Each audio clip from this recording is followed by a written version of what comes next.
Assalamualaikum warahmatullahi wabarakatuh.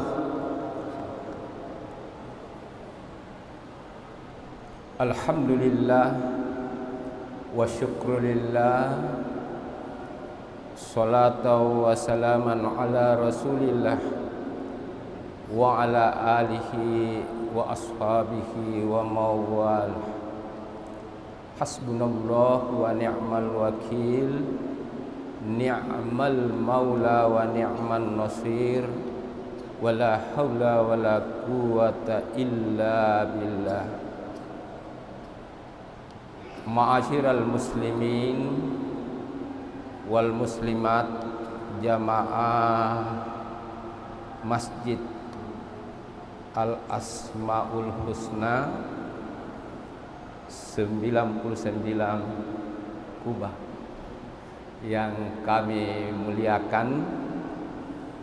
Alhamdulillah, pada malam hari ini adalah pengajian perdana tentang Al-Quran dan tafsirnya. Jadi mungkin pada malam hari ini baru semacam kita pengenalan dulu dengan Al-Quran.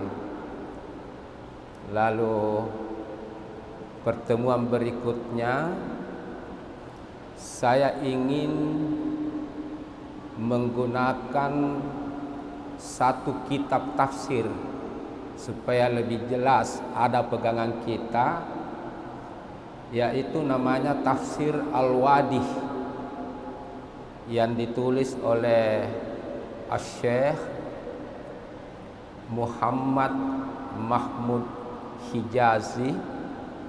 Dia adalah mantan dosen Universitas Al-Azhar Kairo pada Fakultas Usuluddin. Bukunya itu ada 3 jilid, tapi yang menarik itu karena tafsirnya adalah ringkas dan sangat intens dengan makna-makna mulai kosakata, makna leksikal, makna klausa, lalu dia kaitkan dengan apa yang aktual, seperti itu. Ya, baik kaum muslimin dan muslimat yang kami muliakan, Al-Quran ini salah satu keistimewaannya adalah bahwa kehadirannya di tengah-tengah kita itu telah diyakini bahwa ia tidak berbeda sedikit pun dengan Al-Quran yang diterima Rasulullah dari Allah lewat Jibril 15 abad yang lalu. Inilah keistimewaannya antara lain. Nah, yang menarik bahwa yang memberi pengakuan seperti ini bukan saja orang-orang muslim, tapi termasuk para orientalis barat yang objektif. Karena ada juga beberapa dari orientalis memang tidak pernah berhenti mencari celah untuk mau menghancurkan dan merusak kitab suci kita, yaitu Al-Quran. Nah, itu. Nah, kesepakatan inilah bahwa tidak pernah berubah sejak 15 tahun yang lalu, walaupun satu huruf, itu menjadikan Islam dan umat Islam pertama tidak hanya menjadikan Al-Quran menduduki posisi central position dalam studi Islam, tetapi juga menyentuh kehidupan manusia secara kafah. tidak hanya untuk dipahami kandungannya yang bersifat universal, tetapi juga kehadirannya adalah untuk secara revolusioner mengubah realitas sosial duniawi ke arah yang lebih berkualitas dan damai.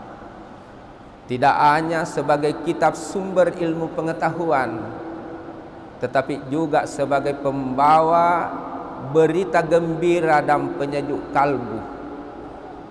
Tidak hanya menjunjung tinggi akal, tetapi juga mengedepankan rasa secara seimbang, dan tidak hanya bersifat normatif teoritis, tetapi juga memotivasi pada hal-hal yang bersifat praksis yang seharusnya diamalkan dan didakwakan dalam kehidupan realitas duniawi dan di sini.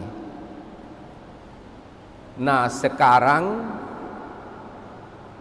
apa kewajiban umat Islam, kaum mukmin terhadap Al-Quran?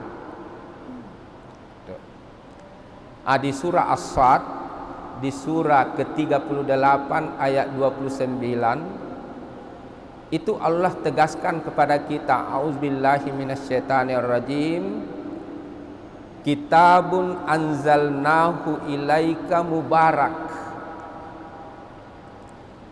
Al-Quran ini adalah kitab suci yang Allah turunkan kepada manusia dengan penuh berkah. Jadi siapa yang berinteraksi dengan Quran, pasti kata Allah akan bermandikan keberkahan-keberkahan dalam hidupnya. Tuh. Lihat dabbaru ayatihi. Ini tugas kita. Manusia dituntut untuk melakukan tadabbur. Tuh. Tadabbur itu pertama mulai memilikinya. Ya, karena masih ada saja orang Islam tidak memiliki mushaf Al-Quran. Tuh. Saya pernah dipanggil ceramah di rumah mewah di di Pengayoman. Begitu mau mulai ceramah, saya minta dulu ke majelis-majelis taklim supaya ada dulu dibaca 1-2 ayat dari Al-Quran. Begitu saya minta, ini tuan rumah sudah mulai kelihatan agak gelisah.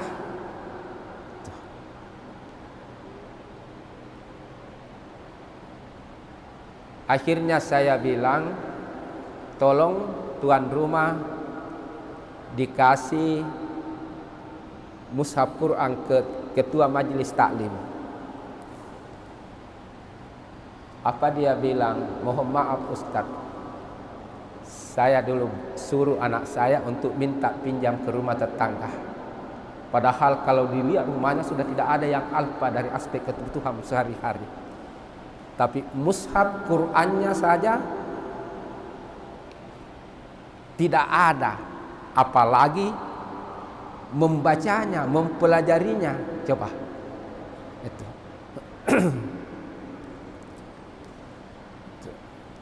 Nah, ini mudah-mudahan jamaah ini tidak seperti itu. Bahkan kalau bisa sudah masuk sebagai anggota di majlis-majlis atau lembaga-lembaga tahfiz. Karena jaminan Allah, orang yang senantiasa dalam hidupnya per detik berinteraksi dengan Quran, apa membacanya dengan lisan atau langsung, atau menghayatinya, artinya dan tafsirnya, atau mengamalkannya atau mengajarkannya, pasti kata Allah akan kami limpahkan aneka ragam keberkahan dan rahmat dalam hidupnya. Itulah makna tadi surah As-Sad ayat 29, kitabun anzalnahu ilaika mubarak. Nah sekarang tugas kita lihat baru tadabburilah Al-Quran itu. Pertama tadi saya bilang apa sudah dimiliki atau tidak. Kalau sudah dimiliki, apa sudah bisa membacanya atau belum? Kalau sudah bisa membacanya, alhamdulillah.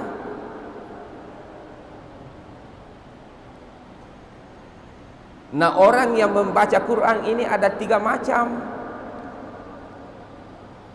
Ada membaca hanya sekadar bunyi, tajwidnya, mahratnya belum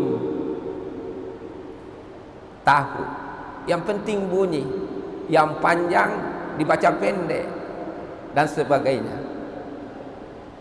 Yang kedua, ada yang sudah tahu tajwidnya tapi belum tahu arti dan tafsirnya. Dan yang ketiga, ada yang tajwidnya sudah bagus, maknanya, artinya sudah ditahu semua, bahkan tafsirnya sudah mulai diamalkan dan bahkan diajarkan. Nah lalu Ibnu Mas'ud tanya ke Rasulullah, ya Rasulullah, bagaimana mereka yang 3 ini pada saat berinteraksi dengan Quran, apa semua dapat pahala atau tidak? Kata Rasulullah, semua dapat pahala. Tapi tentu tingkatan kebajikan diperoleh sesuai dengan pengetahuannya. Seperti itu. Jadi jangan mengatakan belum bagus tajwidnya lalu tidak mau membaca Quran. Mulai saja, yang penting kalau sudah bisa bunyi, bunyi saja dulu. Tapi ingat, Al-Quran turun wahyu pertama, perintah pertama dalam agama adalah bukan salat, bukan puasa, bukan mengeluarkan zakat, bukan melaksanakan ibadah haji seperti yang sementara dilakukan saudara-saudara kita di sana. Tapi apa? Iqra, sebagai simbol pentingnya belajar, pentingnya memiliki ilmu. Kenapa? Allah mengatakan pengamalan agamamu tanpa dibarengi dengan ilmu itu lumpuh. Tuh. Jadi harus tetap belajar. Ada beliau ini Pak Imam kita, saya sudah uji, tapi katanya belum bikin revisinya karena sibuk di sini. Sudah ada persoalan. Yang penting mendaftar lagi. Kalau bukan S3 jadi profesor. Karena itu Iqra adalah simbol pentingnya ilmu. Dan ilmu terbaik diperoleh lewat membaca. Itulah metode terbaik. Nah membaca itu bukan saja lisan, bisa yang membaca mata kita, telinga kita, rongga badan kita atau perasaan kita. Lalu yang dibaca bukan saja yang tertulis, tapi termasuk fenomena dan mena yang ada di sekitar kita. Itu semua tanda-tanda kekuasaan Allah yang apabila kita hayati akan lebih menambah keimanan kita. Itu. Jadi itu. Jadi lihat baru. Kalau sudah tahu artinya, tahu tafsirnya, sudah diamalkan, diajarkan lagi, dakwakan lagi. Itu. Teladankan. Ini kemarin waktu diminta saya diminta menyampaikan di sini pengajian berkaitan Al-Quran dengan tafsir. Saya bilang, kalau begitu ada gagasan di pikiran saya, bagaimana kalau lewat Masjid 99 Kubah kita bentuk satu masyarakat Qurani. Coba pikirkan itu, siapkan dananya, baru kita bersama-sama untuk ini. Apalagi dari pesantren-pesantren dan lembaga-lembaga tahfiz bisa menjadi bagian dari kita untuk bersama-sama dalam rangka mengagungkan dan memuliakan Quran lewat kerja nyata dan karya-karya nyata yang kita berikan pada lingkungan, terutama pada masyarakat kita. Itulah dia baru. Jadi diperintahkan tadabburi itu. Biasa juga mahasiswa memang saya uji. Apa bedanya tadabbur dengan tafsir? Dia bilang tadabbur itu adalah merenungkan. Saya bilang, tahu bahasa Arab kah? Tadabbur itu dari akar kata mana? Kenapa dia diartikan sama dengan tafsir? Sudah mulai agak merah-merah telinganya. Bingung dia. Tuh. Padahal berasal dari kata dabarah. Itu. Dabarah itu di dalam Al-Quran dubur. Itu dalam Al-Quran sangat banyak, terutama di surah Yusuf. Falamma ra'a kamisahu qudda min dubur. Tuh. Jadi dubur bukan dalam arti bahasa Indonesia dari kata dabara. Apa artinya? Dubur itu artinya belakang. Kenapa tadabbur disinonimkan dengan kata tafsir? Karena tadabbur hakikatnya adalah usaha untuk mencari makna-makna lafal ayat Al-Quran yang masih tersembunyi di balik ayat-ayat itu. Kalau begitu itulah tafsir. Itu makna tadabbur. Jadi usaha mencari makna-makna atau pesan-pesan atau aturan-aturan hukum yang masih tersembunyi di belakang lafal ayat. Coba kalau saya tanya, apa artinya alhamdulillah?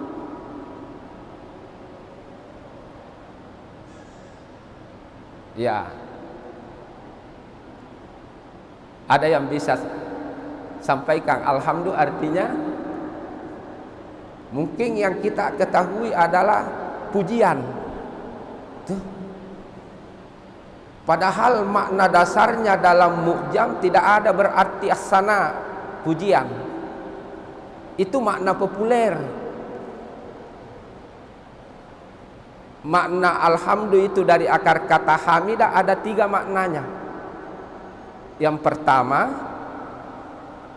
setelah dilihat dari akar katanya lewat ilmu istiqaq namanya dalam bahasa Arab, itu pertama maknanya alhamdulillah adalah syai'un jayyidun, sesuatu yang dasarnya memang baik.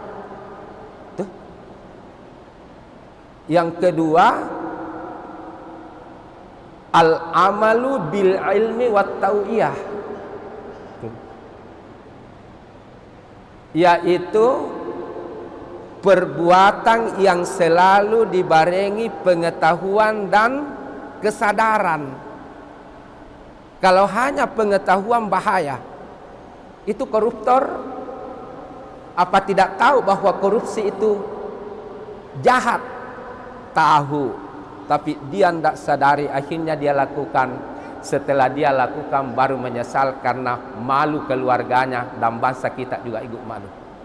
Tuh. Tuh. Jadi maknanya yang kedua adalah al-amalu bil ilmi wat tawiyah. Yang ketiga maknanya hamidah, al-amalu bil ikhlas, berbuat bukan karena terpaksa. Jadi kalau kita berbuat karena terpaksa, itu rendah nilainya. Atau memberi nanti setelah diminta, rendah nilainya. Yang tinggi nilainya sebelum diminta kita sudah menyumbang. Apalagi kalau nanti mau menyumbang, kalau diambil gambarnya lewat televisi. Itu ini kan rata-rata itu yang diburu, padahal dibalik itu mengikis pahala-pahala dibalik kebajikan yang kita lakukan. Seperti itu. Jadi itu. Jadi yang terakhir al-amalu bil ikhlas. Setiap bertindak bukan karena terpaksa, tapi ikhlas. 3 sifat inilah yang dimiliki oleh Allah. Maka Al-Quran menegaskan alhamdulillah, segala pujian hanya milik Allah. Jadi kalau ada orang mau dipuji, lihat 3 ini. Apa dasarnya orang memang baik, indah, cinta kebersihan. Yang kedua, setiap berbuat kelihatan bukan bertindak gegabah, tapi selalu kelihatan dibarengi pengetahuan sehingga tindakannya rasional dan penuh kesadaran bahwa tujuan hidup manusia bukan di dunia ini, di bumi ini, hanya untuk menanam, nanti di sana kita petik. Tuh. Makanya jangan dari hidup kita ada yang dilewatkan per detik hidup kita, nihil dari nilai-nilai ukhrawi. Paling tidak mulai dengan basmalah, karena itulah perintah Quran. Itu. Saya pernah diajar Profesor Yusuf Kardawi di Mesir. Itu apa dia bilang pada kami, saya lihat tadi Mardan meludah lalu dibuang ludahnya ke kanan. Lalu saya dipanggil, "Ta'ala Mardan." Saya takut, saya kira mau dimarahi. Saya datang. Mardan tadi meludah dibuang ke kanan. Saya kaget. Dalam pikiran saya, apa memangnya kalau meludah dibuang ke atas? Lumpuh kita. Yang kedua, Mardan, apa pada saat mau meludah Anda baca basmalah atau tidak? Wah, tambah kaget saya. Bilang selama hidup saya belum pernah. Langsung ditanya, berapa umurnya? Kam umur? Saya bilang 42 tahun. Dia bilang pada saya, sudah 42 tahun kamu sia-siakan kebajikan yang disiapkan Allah pada dirimu. Lalu seharusnya setiap meludah dibuang ke kiri, dan sebelum meludah baca dulu basmalah. Coba sekecil itu. Tuh. Inilah liadab baru itu. Jadi berbuat dibarengi pengetahuan dan kesadaran, dan lalu ikhlas. Coba saya tanya jamaah, kira-kira Pak Haji selama ini kalau meludah baca basmalah? Enggak. Coba. Ini Quran surah Al-Fatihah dibuka dengan basmalah. Itu pertanda bahwa masyarakat muslim, masyarakat Qurani harusnya apapun mau dilakukan supaya berberkah harus dimulai dengan basmalah. Nah itu. Bahkan ada aturan, ada etika membaca Quran. Itu apa kata Allah seperti di surah An-Nahl ayat 98, fa iza qara'tal qur'ana fasta'iz billahi minasyaitonir rajim. Jadi bukan saja basmalah. Kalau engkau mau membaca Al-Quran, maka mulailah dengan ta'awuz, minta perlindungan kepada Allah dari seluruh kejahatan yang mengancam hidup kita. Tuh. Jadi a'udzubillahi minasyaitonir rajim. Biasa program doktor bukan saja di kampus saya. Kemarin saya dari Bandung sebagai penguji eksternal. Saya suruh baca dulu Al-Quran.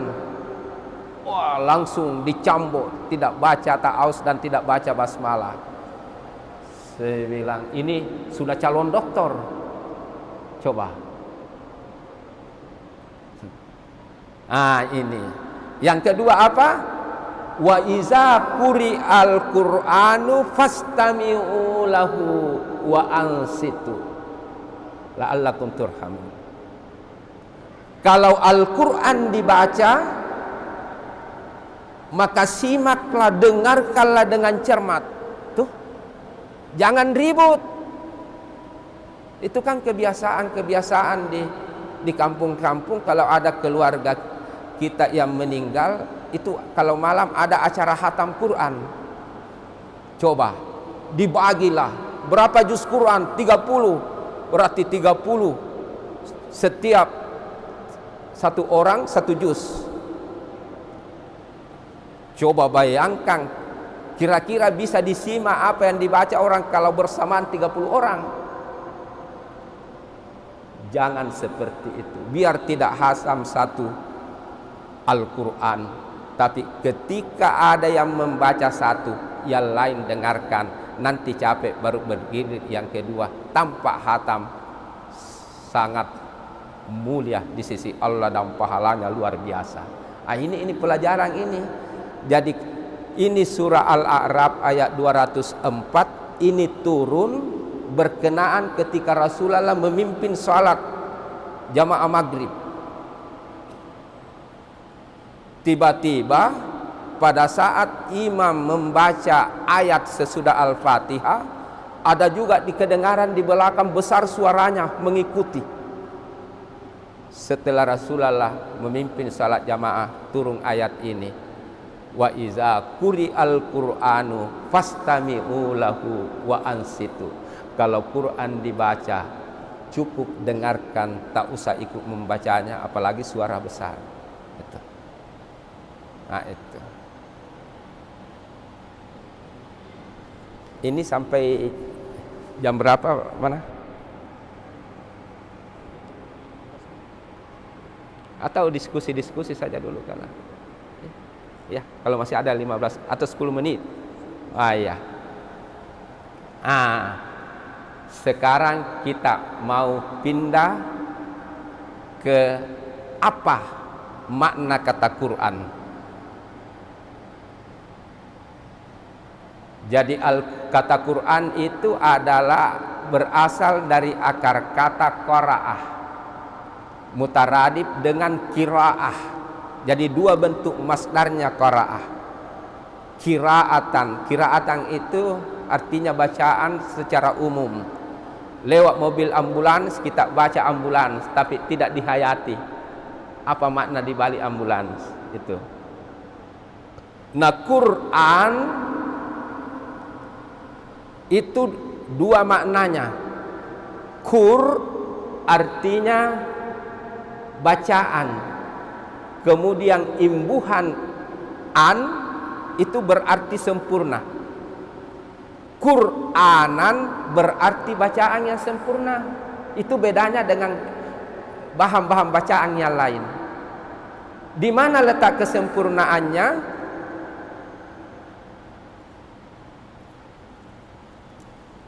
Yang pertama, kata Rasulullah, membaca Al-Quran itu bernilai ibadah. Tuh. Jadi bayangkan kalau satu huruf dibaca 10 pahalanya. Jadi kalau 3 huruf, alif, lam, mim, 3 huruf, berarti 30. Tuh. Nah kalau hatam 1 kali Quran, siapa yang tahu berapa juz Al-Quran? Berapa? 30. Berapa surah?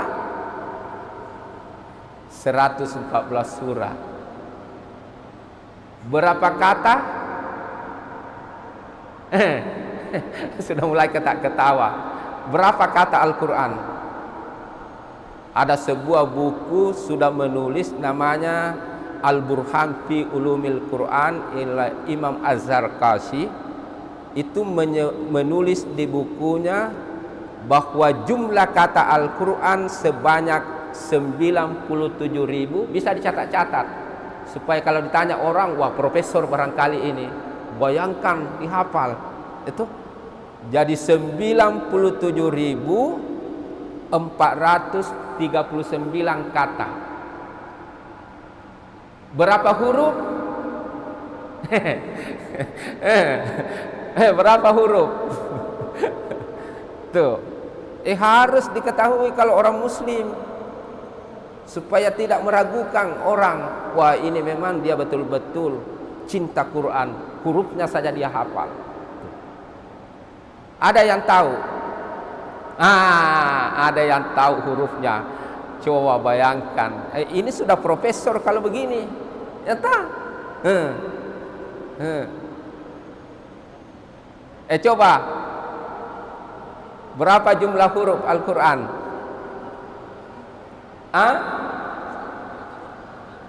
Satu.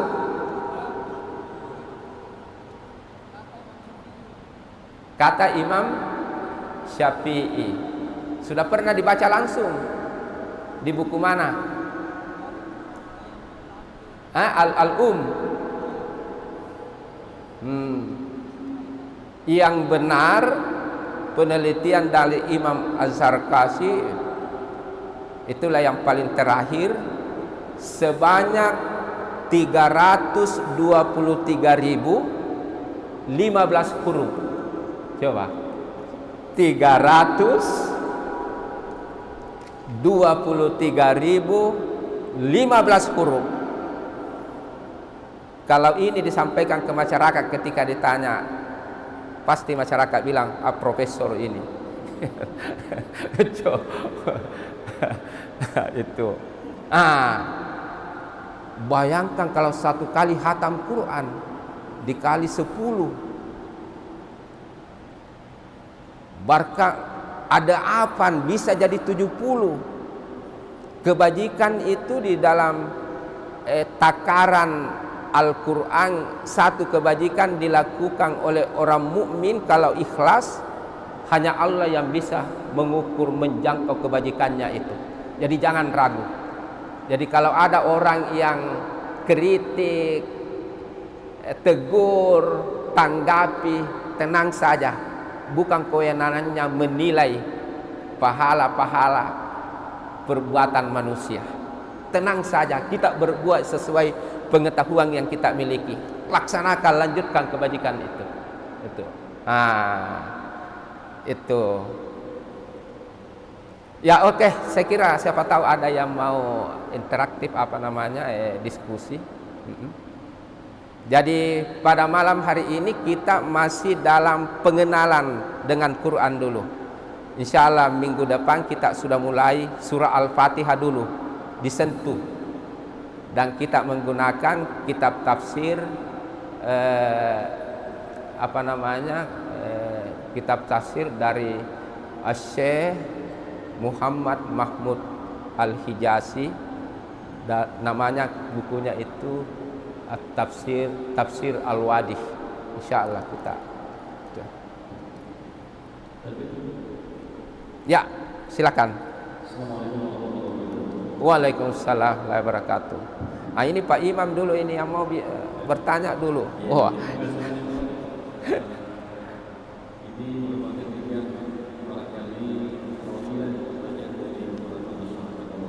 Iya.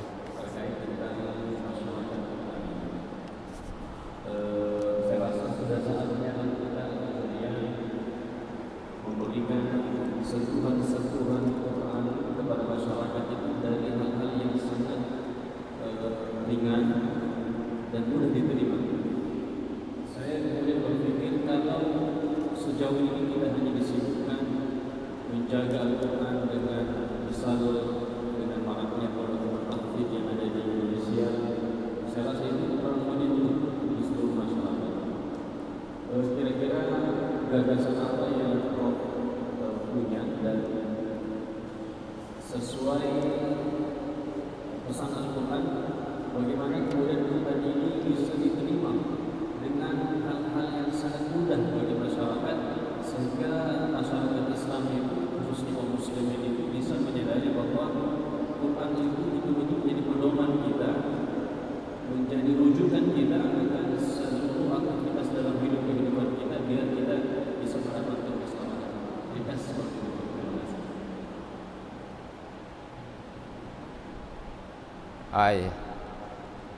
Satu dulu, kita langsung dulu tanggapi ini. Jadi ternyata tertarik gagasan mau membangun suatu komunitas Qurani itu. Ya, tentu pertama harus dulu membuat perencanaan-perencanaan yang matang.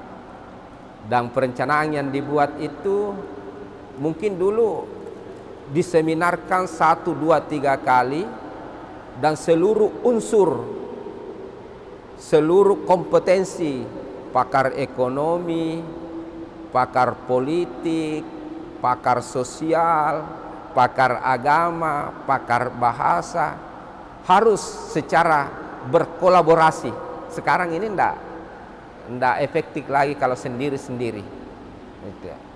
Secara berkolaborasi, kalau penting, kalau perlu diminta Pak Wali Kota yang mewadahi. Harus seperti itu. Apalagi kalau di masjid ini mau dibentuk itu. Saya sudah bincang-bincang kemarin itu dengan Pak Ustaz Rauf, dengan Pak Ketua siapa lagi, Pak Amri siapa lagi? Ya. Dia bilang, bagus sekali itu. Iya. Baru semua yang menjadi anggota di dalam satu komunitas itu, ada satu hari kita berkumpul di masjid untuk meneladangkan ke masyarakat. Mungkin dalam bentuk tadarus dulu. Coba. Selain tadarus, mungkin dari tiap-tiap individu kita bagi pengalaman apa dan masalah apa yang dia hadapi berkaitan dengan ini. Itu. Setelah itu jalanlah antara lain kegiatan-kegiatan yang bisa mendekatkan masyarakat dulu ke masjid.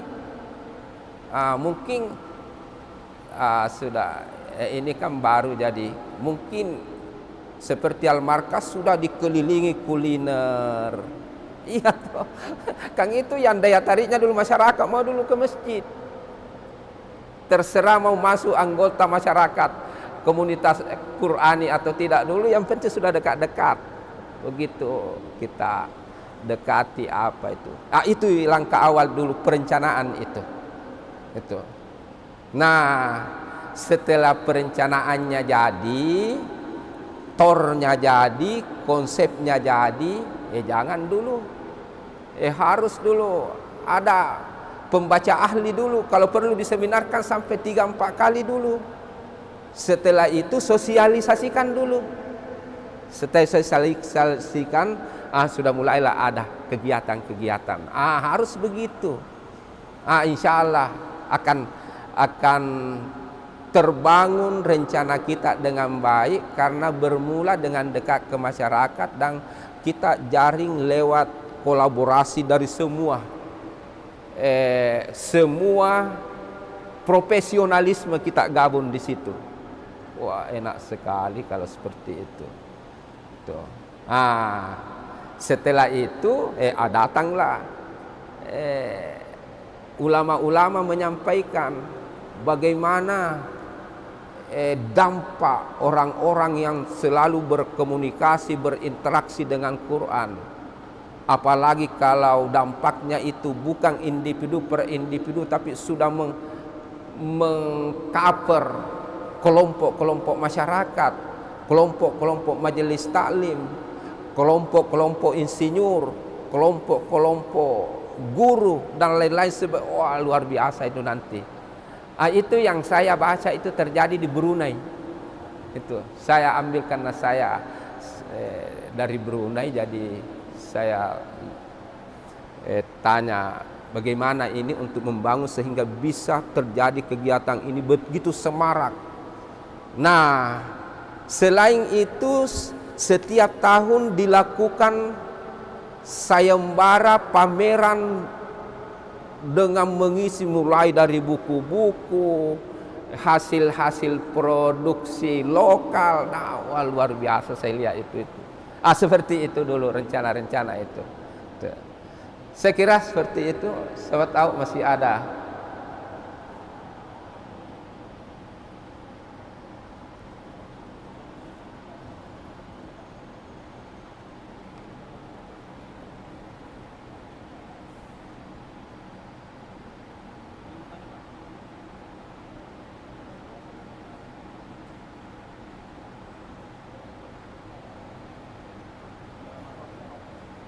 Ya.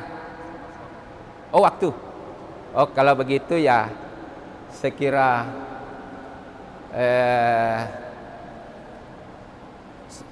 mudah-mudahan apa yang kita dialogkan, interaktifkan pada malam hari ini akan bisa menambah wawasan kita dan mau mulai secara sederhana untuk berinteraksi dengan Quran, karena dampaknya kata Al-Quran, fabi anfusikum, kalau dengan keikhlasanmu berkomunikasi dengan Quran akan kembali kebajikannya pada dirimu sendiri, dan dengan interaksi itu pasti Allah tidak ragu-ragu untuk melimpahkan rahmat-rahmatnya yang tak terhitung kepada orang-orang yang senantiasa terpaut hatinya dengan Quran. Seperti itu. Saya kira itu mudah-mudahan ada manfaatnya, dan insya Allah minggu depan kita lanjutkan. Kita mulai memasuki surah Al-Fatihah. Mudah-mudahan kita semua sehat walafiat, dan ada waktu. Kalau belum ada, bagus kalau direncanakan, disisihkan waktu dalam seminggu cuma 1 kali ke sini. Apalagi kalau 2 kali, lebih mulia lagi. Terima kasih. Mudah-mudahan apa yang sampaikan ada manfaatnya. Usikum wa iyaya bitaqwallah. Wassalamualaikum warahmatullahi wabarakatuh.